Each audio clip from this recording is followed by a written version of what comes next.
أعوذ بالله من الشيطان الرجيم. بسم الله الرحمن الرحيم. لقد جاءكم رسول من أنفسكم عزيز عليه ما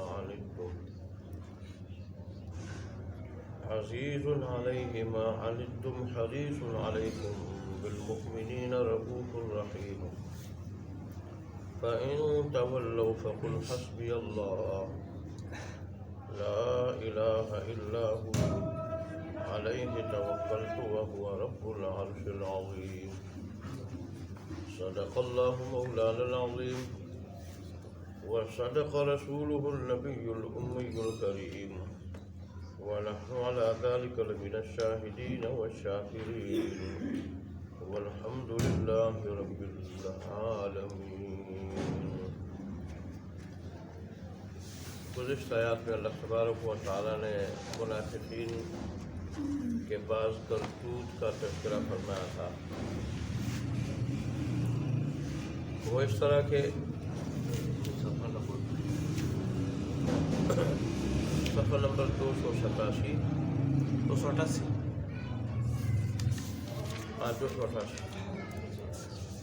سورہ توبہ کا آخری آیات.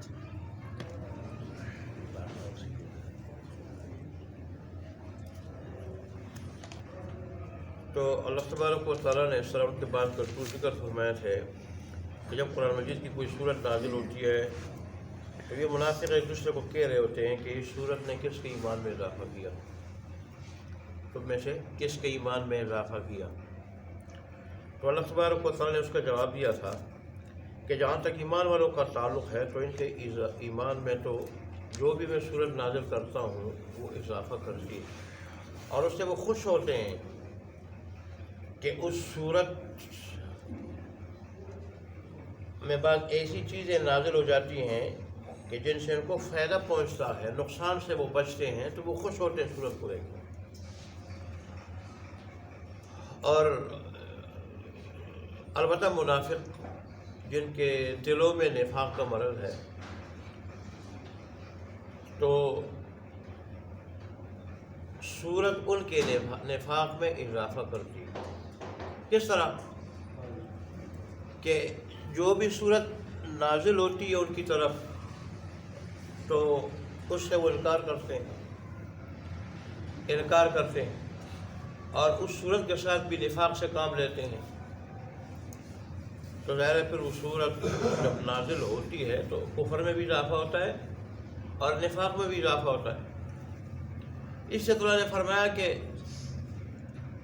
منافقوں کے حق میں صورت ان کے دلوں میں جو گندگی ہوتی ہے، نفاق بھی اس میں مزید اضافہ کرتی ہے، اور یہ لوگ اسی طرح مرتے ہیں کہ یہ کافر ہوتے ہیں. نفاق پہ اڑنے کی وجہ سے، اس سے باز نہ آنے کی وجہ سے اللہ ان کو خاتمہ بھی ایمان پہ نصیب نہیں کرتا، خاتمہ بھی کفر پہ ہو جاتا. جس آدمی میں خود طلب نہ ہو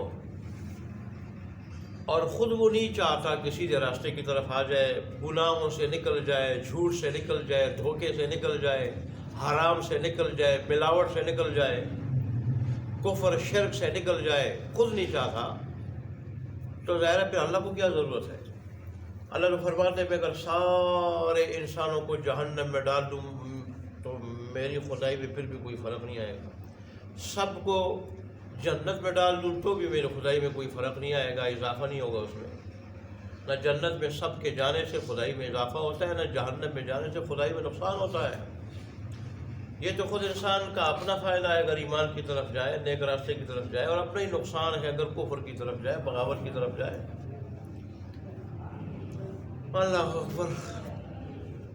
پھر اللہ تبارک و تعالیٰ نے نفاق، کفر، بغاوت، اس کا انجام ذکر کیا ہے کہ آدمی اللہ کی بغاوت کی وجہ سے مصیبتوں میں مبتلا ہوتے ہیں. مصیبتوں میں ہمیں تو پتہ نہیں چلتا، یہ جو مصیبتوں میں مبتلا ہوتے ہیں اس میں ہماری بغاوت کا دخل ہوتا ہے، گناہ کا دخل ہوتا ہے.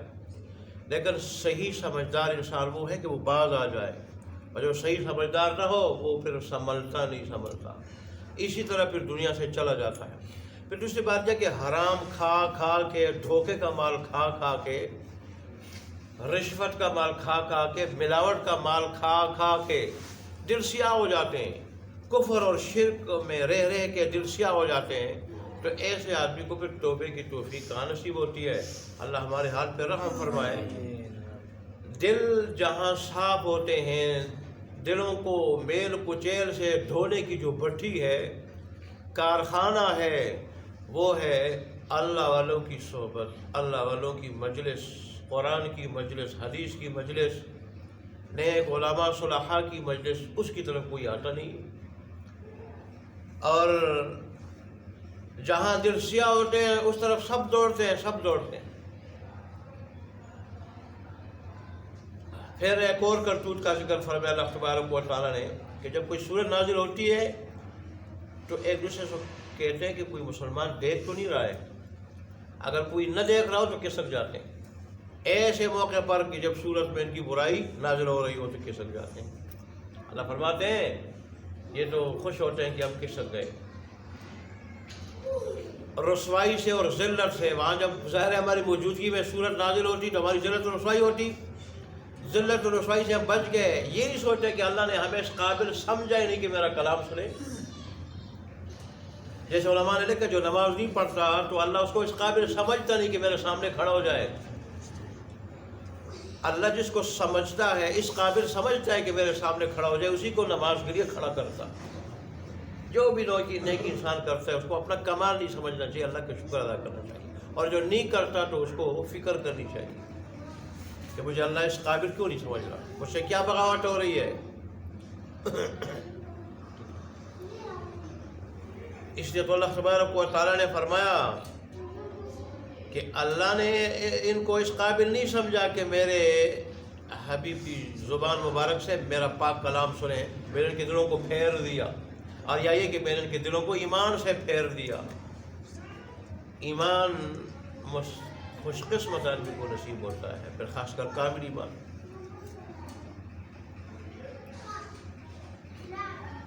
اللہ نے فرمایا، تبارک و تعالیٰ نے فرمایا کہ یہ ناسمجھ لوگ ہیں، ناسمجھ۔ ظاہر ہے اگر وہ سمجھدار ہوتے تو منافقت نہ کرتے، نفاق سے کام نہ لیتے، دنیاوی چند روزہ مفاد کے لیے دائمی زندگی داؤ پہ نہ لگاتے۔ ایک کفر، ایک اوپر دھوکہ، اپنے زعم میں اللہ کو دھوکہ دے رہے ہیں، مسلمانوں کو دھوکہ دے رہے ہیں، تو ڈبل جرم، کفر اور پھر دھوکہ۔ یہ تو گزشتہ اور کل والی آیات کی کارگزاری تھی۔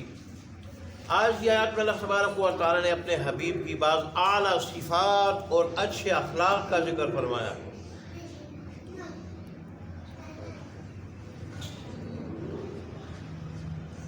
پہلی آیت میں رسالت کا بیان ہے، دوسری آیت میں اللہ تبارک و تعالیٰ کی وحدانیت کا بیان ہے۔ یہ دونوں بنیادی عقائد کے ساتھ تعلق رکھتے ہیں۔ رسول اللہ صلی اللہ علیہ وسلم کی رسالت پر ایمان ہو، اللہ کی وحدانیت پر ایمان ہو۔ یہ وہ سورت ہے جس کے شروع سے ہی اللہ تبارک و تعالیٰ نے، جس کے شروع میں کفر اور شرک سے برات کا، بیزاری کا اعلان فرمایا تھا، اور اس کے بعد پھر جتنے بھی کافر ہیں ان سے جہاد کا اللہ تبارک و تعالیٰ نے حکم لیا تھا۔ پھر اللہ نے جہاد کا فلسفہ بھی ذکر فرمایا تھا، وہ اس کا خلاصہ دہرا رہا ہوں۔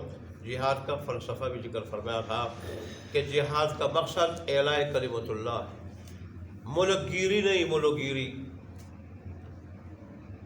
نہ مال اکٹھا کرنا ہے، نہ کسی کو ذلیل کرنا ہے۔ ذات کے اعتبار سے دیکھو تو جہاد نیکی نہیں، جہاد جو نیکی ہے تو اس لیے نیکی ہے کہ اس کی وجہ سے اللہ کا دین بلند ہوتا ہے، اللہ کا دین بلند ہوتا ہے۔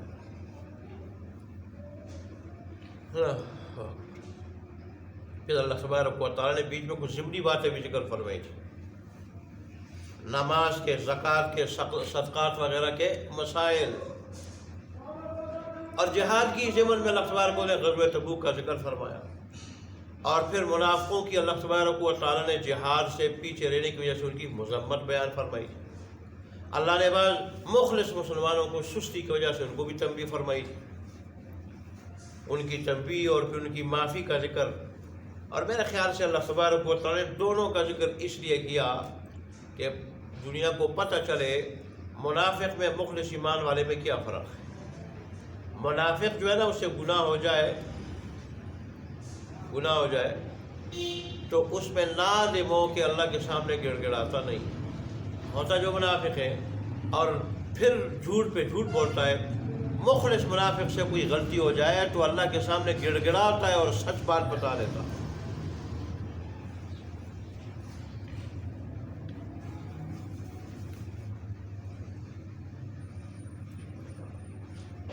شاہ عبدالعزیز محدث دہلوی رحمۃ اللہ نے بڑی پیاری بات فرمائی منافقوں کی باس میں ان کے ذکر میں کہ دین اسلام اور مسلمان کے 4 دشمن ہیں.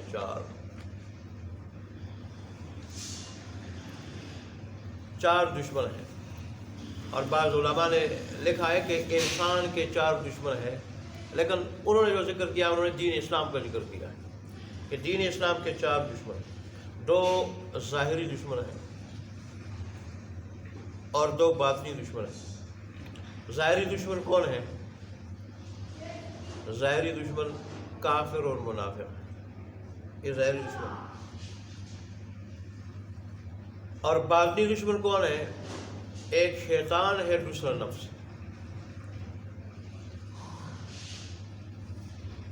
تو مسلمان کو 4 دشمنوں سے لڑنا پڑتا ہے.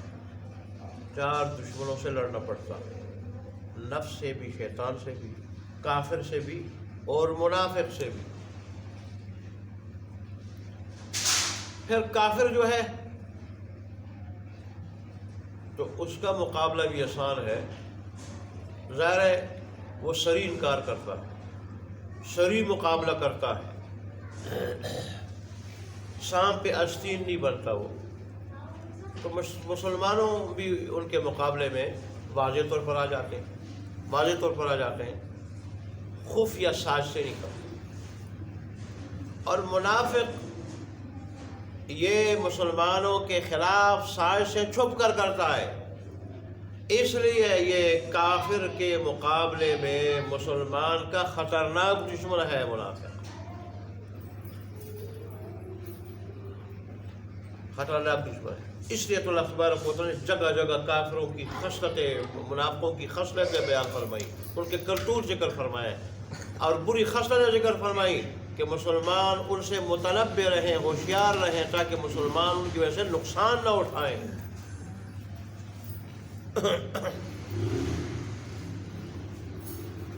پہلی بات ہو رہی ہے یہاں پہ رسول اللہ کی رسالت کی، اور دوسرے الفاظ میں رسول اللہ صلی اللہ علیہ وسلم کے اعلیٰ صفات وہ کیا ہیں؟ اللہ تبارک و تعالیٰ نے فرمایا لقد جاءکم رسول، بے شک آ چکا تمہارے پاس ایک عظیم الشان رسول. یہ تنوین تعظیم کے لیے، عظیم الشان بڑی شان والا رسول، بڑے مرتبے والا رسول، امام الانبیاء کہ ان کے آنے کے بعد نبوت کا دروازہ بند ہو چکا.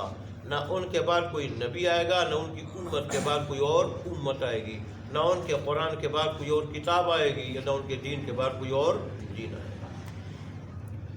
اور اللہ کو ان کا دین اتنا پسند ہے کہ اللہ نے واضح اعلان فرمایا وَمَن يَبْتَغِ غَيْرَ الْإِسْلَامِ دِينًا فَلَن يُقْبَلَ مِنْهُ وَهُوَ فِي الْآخِرَةِ مِنَ الْخَاسِرِينَ.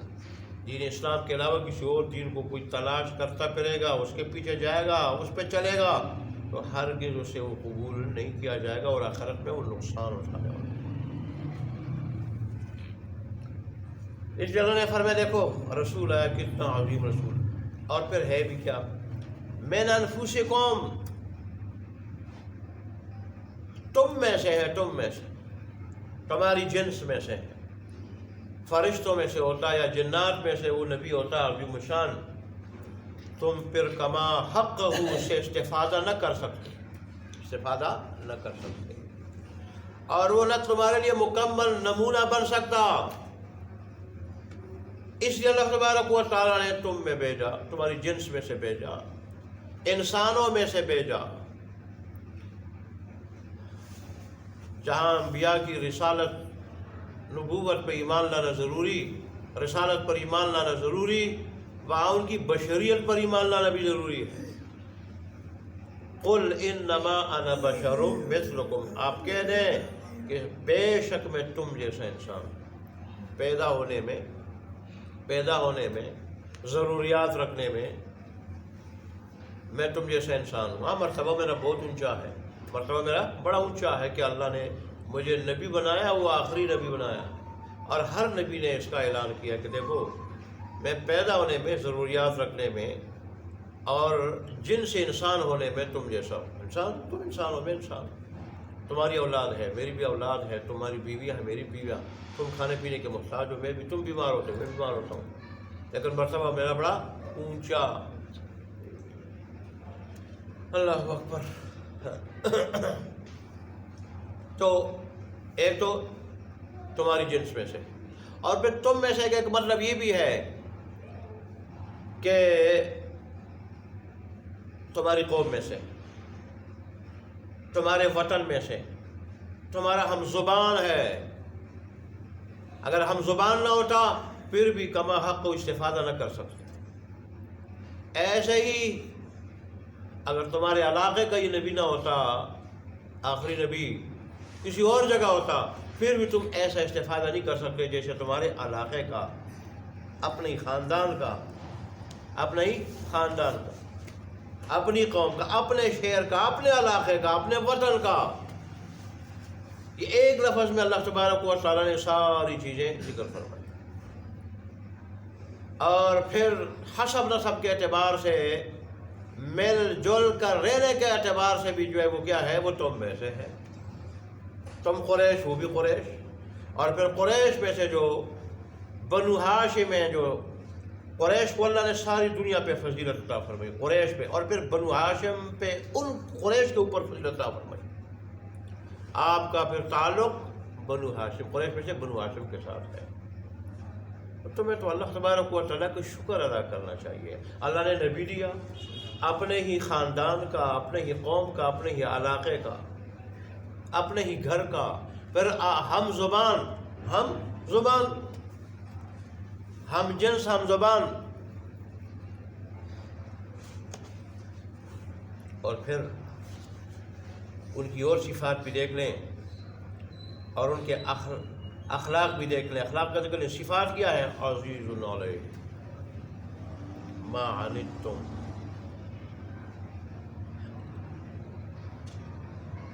گراں گزرتی ہے اس پہ وہ مشقت جس میں تم پڑھتے ہو، وہ مشقت، وہ تکلیف جس میں تم پڑھتے ہو، اس پہ گراں گزرتی ہے۔ رسول اللہ صلی اللہ علیہ وآلہ وسلم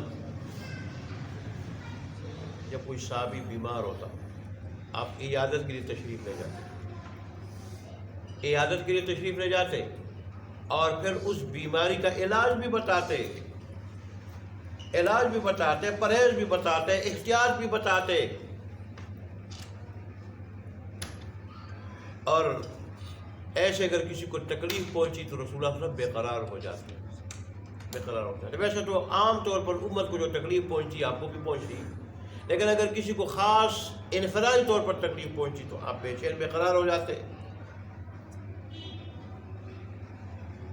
اور پھر یہ بھی کہ جیسے وہ دنیا میں نہیں چاہتے تمہیں کوئی تکلیف پہنچے، سزا پہنچے، اللہ کا عذاب پہنچے، معمولی تکلیف پہنچے، بیماری لائق ہو جائے، ایسا وہ نہیں چاہتے کہ تمہیں دائمی عذاب پہنچے۔ وہ تو سب سے بڑی مشقت ہے، سب سے بڑی تکلیف ہے۔ اللہ کا نبی وہ نہیں چاہتا۔ دل میں ایک تڑپ رکھنے والے ہیں، امت کے لیے تڑپ رکھنے والے، اور حریص علیکم، تمہاری بھلائی کے لیے، فائدے کے لیے حریص ہیں کہ دنیا آخرت دونوں میں ان کو فائدہ پہنچے۔ اللہ کی بات مان کے، اللہ کی بات مان کے، میرا پروگرام مان کے، اس پہ عمل کر کے دنیا میں بھی ان کو بھلائی پہنچے، آخرت میں بھی بھلائی پہنچے۔ اور پھر بالمؤمنین رؤوف الرحیم، ایمان والوں کے ساتھ بڑے شفیق ہیں، اور بڑے مہربان ہیں ایمان والوں۔ یہ تو شفقت اور مہربانی کا نتیجہ تھا کہ آپ نے والدین کی طرح وہ باتیں بھی امت کو بتائی جو بچپن میں والدین بتاتے ہیں۔ چنانچہ فرماتے تھے کہ جب رات کو سو اور صبح پھر اٹھ جاؤ تو کسی برتن میں ہاتھ نہ ڈالو۔ ممکن ہے وہ ہاتھ ایسی جگہ پہ رہا اور رات کو کہ جگہ گندگی ہو اسے برتن میں داخل کرو گے، پانی ہوگا، جو چیز ہوگی وہ ناپاک ہو جائے گی، پانی ہوگا ناپاک ہو جائے گا۔ اور یہ بھی ممکن ہو کوئی زہریلی چیز اس پہ گزری ہو، اس کے زہر کا اثر ہو، تو پھر پانی میں ہاتھ ڈالو گے، پیو گے، نقصان پہنچ جائے گا۔ ایک واقعہ مجھے یاد آیا، ٹرک ڈرائیور ہوٹل گیا، اس نے کھانا کھایا، وہاں بھوک لگی تھی، ہاتھ دھویا نہیں، تو کھانا جب کھایا تو حالت غیر ہو گئی اور کچھ دیر بعد پھر چلا گیا۔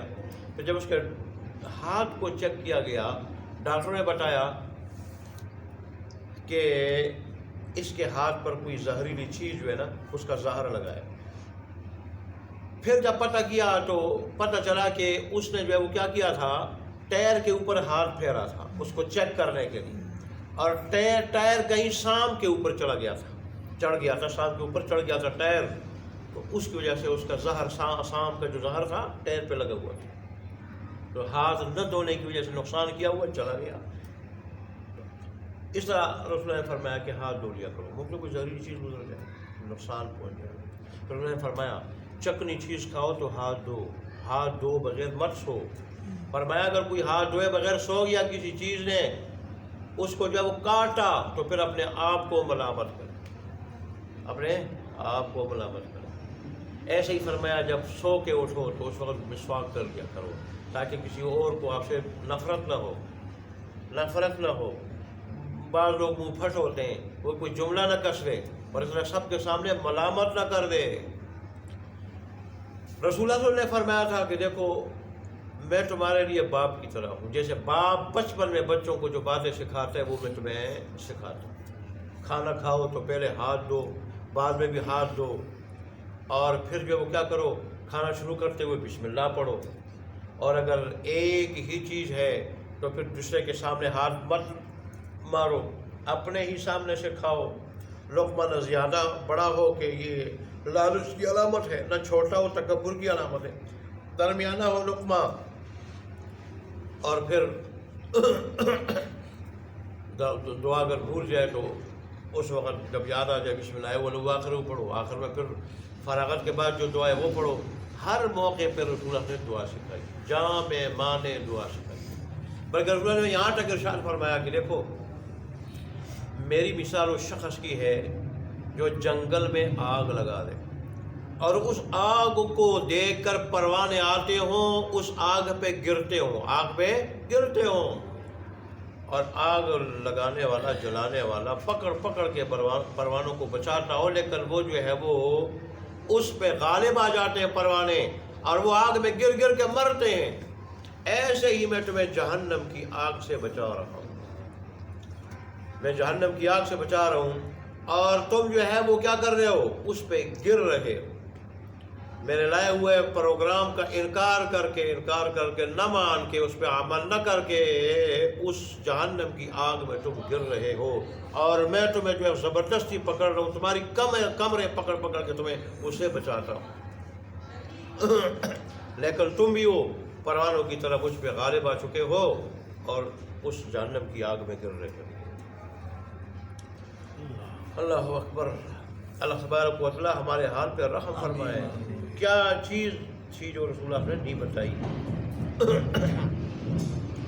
آخر میں پھر اللہ تبارک و تعالی نے فرمایا فَإِن تَوَلَّوْا، لیکن ساری باتیں جاننے کے باوجود، یہ ساری تفصیل جاننے کے باوجود، فَإِن تَوَلَّوْا، اگر یہ روگردانی کرے، منہ موڑے، بات نہ مانے، فَقُلْ، تو آپ کہہ دیجئے حسبی اللہ لا الہ الا، میرے لیے وہ اللہ کافی ہے کہ اس کے علاوہ کوئی عبادت کے لائق نہیں،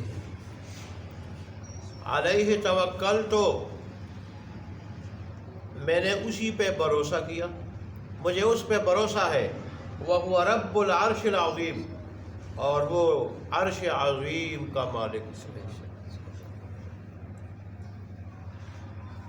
حضرت ابو ذر رضی اللہ عنہ سے روایت ہے کہ جو آدمی اس آیت کو صبح و شام 7 مرتبہ پڑھے، تو اللہ تبارک و تعالیٰ اس کے لیے اس کی ساری ضروریات میں ساری اور جن چیزوں سے وہ ڈرتا ہے ان ساری چیزوں میں اللہ تبارک و تعالیٰ اس کے لیے کافی ہو جاتا ہے۔ اللہ نے اپنے حبیب کو ارشاد فرمایا کہ آپ کہہ رہے ہیں اگر تم میری بات نہیں مانتے ہو تو مجھے تم سے کوئی خطرہ ڈر نہیں، میں اللہ پہ بھروسہ رکھتا ہوں۔ اور اردو بھی کس طرح پڑھ رہی ہے؟ یہ عربی میں پڑھیں گے آپ، اگر وہ نہیں آیت نہیں آتی تو میرے لیے اللہ کافی، جس کے سوا کوئی عبادت کے لائق نہیں۔ میں نے اسی پہ بھروسہ کیا اور وہ عظیم عرش کا مالک۔ دوبارہ دوسری جگہ اللہ فرماتے ہیں وَمَن يَتَوَكَّلْ عَلَى اللَّهِ فَهُوَ حَسْبُهُ، جو اللہ پہ بھروسہ رکھے اللہ اس کے لیے کافی، اللہ اس کے لیے کافی ہے۔ اللہ اتنا خوش ہو جاتا ہے اللہ پہ اعتماد رکھنے والے لوگوں سے کہ اللہ کہتے ہیں میں ان کے لیے جو ہے وہ کیا کفیل بن جاتا ہوں، ان کا ساری ضروریات پہ کفیل بن جاتا ہوں۔ اور انبیاء اور نیک لوگ اولیاء اللہ ان کا یہ شیوا ہے اللہ تبارک و تعالیٰ پہ اعتماد کرنا۔ ظاہر ہے جو عرش عظیم کا مالک ہے، عرش کتنا بڑا ہے دیکھیں، جدید تحقیق میں یہ جو سورج ہے نا، سورج یہاں سے چھوٹا سا نظر آ رہا تھا، یہ اس کی طرح فانوس کی طرح نظر آ رہا ہوتا ہے، یہ زمین سے 13 لاکھ گنا بڑا، زمین سے 13 لاکھ گنا، لیکن آسمان میں وہ کتنا چھوٹا نظر آ رہا ہوتا ہے، آسمان میں کتنا چھوٹا نظر آ رہا ہوتا ہے۔ اس سے آپ اندازہ لگا لیں کہ آسمان کی وسعت کتنی ہے، آسمان کی پھر 7 آسمان ہے، ہر آسمان سے دوسرے آسمان تک جو ہے وہ سینکڑوں سال کی مسافت ہے، بڑی مسافت ہے۔ وہ مسافتیں لے لیں 7 آسمان، اور 7 آسمان کے اوپر پھر اللہ کی کرسی ہے، اور کرسی اتنی بڑی ہے اللہ تبارک و تعالیٰ کی کہ رسول اللہ نے فرمایا جیسے بہت بڑے صحرا کے اندر چابیوں کا ایک چھوٹا سا چھلنا پڑا ہو، یہ 7 آسمان اور یہ 7 زمینیں اس کرسی کے مقابلے میں ایسے لگ رہے ہیں جیسے چھوٹا سا چھلنا کسی بڑے صحرا میں پڑا ہو۔ اللہ کا عرش اس کرسی سے بھی بڑا ہے، اس کرسی سے بھی بڑا ہے اللہ تبارک و تعالیٰ کا عرش۔ 7 آسمان اور کرسی کے اوپر اللہ کا عرش ہے، اور اللہ نے فرمایا کہ اس عرش عظیم کا مالک ہے۔ اس سے اشارہ اللہ نے اس طرف کر دیا کہ ساری چیزیں میری ملکیت ہے، ساری چیزیں میری ملکیت ہے، وہ صحت بھی، دولت بھی، طاقت بھی، اور اس کے اندر جتنی مخلوقات ہیں وہ ساری مخلوقات انسان سمیت فرشتوں سمیت یہ میری ملکیت ہے، مملوک ہے، مخلوق ہے۔ لہذا جب بندہ مجھ پہ اعتماد کرتا ہے، مجھ پہ، تو پھر میں اس کے لیے کافی ہو جاتا ہوں، پھر اس کا کوئی کچھ بھی نہیں بگاڑ سکتا۔ اور اس کی مثال انبیاء ہے، بڑی بڑی طاقتوں کے ساتھ، سپر طاقتوں کے ساتھ انہوں نے کیا کیا، انہوں نے ٹکر لی، لیکن بادشاہتیں تو ان کے سامنے پاش ہو گئی، بادشاہتیں بڑی بڑی بھی ان کا کچھ نہ بگاڑ سکی۔ یہ اللہ تبارک و تعالیٰ کے اوپر اعتماد کا نتیجہ تھا۔ آج بھی اللہ کہہ رہا ہے کہ میں عرش عظیم کا مالک ہوں، عرش عظیم کا مالک، جس کی وسعت کی کوئی انتہا نہیں، وسعت کی کوئی انتہا نہیں، ساری چیزیں میری مملوک ہیں، مخلوق ہیں۔ مجھ پہ بھروسہ رکھو تو میں تمہاری ضروریات میں بھی اور ساری مخلوقات سے تمہارے لیے کافی ہو جاؤں گا۔ اللہ تبارک و عمل کی توفیق عطا فرمائے۔ الحمدللہ رب العالمین والصلاة والسلام علی رسول محمد وعلی آلہ وصحبہ اجمعین۔ ربنا ظلمنا انفسنا وان لم تغفر لنا وترحمنا لنكونن من الخاسرين۔ ربنا اتنا في الدنيا حسنة وفي الآخرة حسنة وقنا عذاب النار۔ اللهم انك عفو كريم تحب العفو فاعف عنا يا مولانا۔ اللهم انا نعوذ بك من فتنة المحيا والممات۔ اللهم انصر الاسلام والمسلمين، اللهم اعز الاسلام والمسلمين، اللهم انصر من نصر دين محمد صلى الله عليه وسلم واجعلنا منهم، اللهم اخذل من خذل دين محمد صلی اللہ علیہ وسلم ولا تجعلنا منهم۔ اللہ تبارک و تعالیٰ ہمارے رسول اور سنانا اپنی بارگاہ میں قبول منظور فرما، اور اس پہ جو اجر و ثواب اپنے مقدر فرمایا ہے وہ ہمیں نصیب فرما۔ اللہ تبارک و تعالیٰ سے لے کے مرتے دم تک ہمیشہ ہمیشہ کے لیے ہمیں اپنے کلام کو سننے اور سنانے کی اور پھر اس پر 100% مکمل عمل کرنے کی توفیق عطا فرما۔ تبارک و تعالیٰ اس مجلس کو ہماری نجات کا ذریعہ بنا دے، ایسی نجات کہ اس کے بعد پھر کبھی پکڑ نہ ہو۔ تبارک و تمام بیماروں کو شفاء کامل عاجلہ مستقل عطا فرما، پریشان حال افراد کی پریشانیوں کو دور فرما، مقروضوں کو قرضوں سے نجات دے دے۔ تبارک و تعالیٰ ہمیں دنیا آخرت دونوں کی خوشیاں نصیب فرما، دونوں کی مصیبتوں سے بچا، آخرت کی خوشیاں ابتدائی سے نصیب فرما، آخرت کی مصیبتوں سے ابتدائی سے محفوظ فرما۔ تبارک اللہ خیر رحمت کی بارش نازل فرما، خیر رحمت کی بارش نازل فرما، خیر رحمت کی بارش نازل فرما۔ تبارک و تعالیٰ تیری ذات بڑی ذات ہے، رحیم ہے، کریم ہے، ہم نالائق ہیں، لیکن میرے مولا تیرے در کے سوا کوئی اور در کو نہیں، تجھ سے مانگتے ہیں، خیر رحمت کی بارش نازل فرما۔ اللہ تبارک اللہ ہم سے راضی ہو جا، ایسا راضی ہو جا کہ پھر کبھی ناراض نہ ہو، ہماری دعاؤں کو قبول و منظور فرما۔ آمين يا رب العالمين يا حي يا قيوم. ربنا تقبل منا انك انت السميع العليم وتب علينا انك انت التواب الرحيم. وصلى الله تعالى على خير خلقه محمد وعلى اله وصحبه اجمعين برحمتك يا رب. جزاكم الله خيرا.